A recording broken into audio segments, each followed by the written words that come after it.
এই যে দেশ স্বাধীন হইলো একদিনেই দেশের 12টা বাজাইলো। নতুন কিছু পেতে হলে ত্যাগ তো স্বীকার করতেই হবে। বলো কি তাই নাকি? তাইলে আমি কি নতুন করে আরেকটা বিয়ে করতে পারি? স্বাধীন দেশ সবাই স্বাধীন করতে পারে, মনে রেখো দেশ স্বাধীন হয়েছে, তুমি স্বাধীন হও নাই।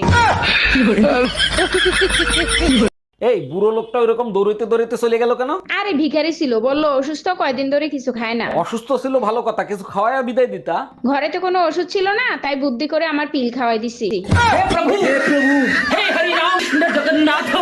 এই কই তুমি? কখন থেকে ডাকতেছি, কথা কানে যায় না? যা বলার এখানে এসে বলো। উকিল আদালতে যায়, আদালত উকিলের কাছে যায় না। আচ্ছা ঠিক আছে, দরজা লাগাতে আমি চলে গেলাম। এখন আবার তুমি কোথায় যাচ্ছ? তুমি তো বললা আমি উকিল, অন্য আদালতে যাচ্ছি। অরুণ ভাই, শুনলাম আপনার মোবাইল নাকি চুরি হয়ে গেছে। কিভাবে? ঠিকই শুনছেন, থানায় রিপোর্ট লেখাই দেখেছি, গিয়ে দেখি মানি ব্যাগ চুরি হয়ে গেছে। থাক ভাই, মন খারাপ করবেন না, আল্লাহর কাছে দোয়া করেন, সব ঠিক হয়ে যাবে। সিধে দোয়া করতে গেছিলাম, বেরোয় দেখি স্যান্ডেল চুরি হয়ে গেছে।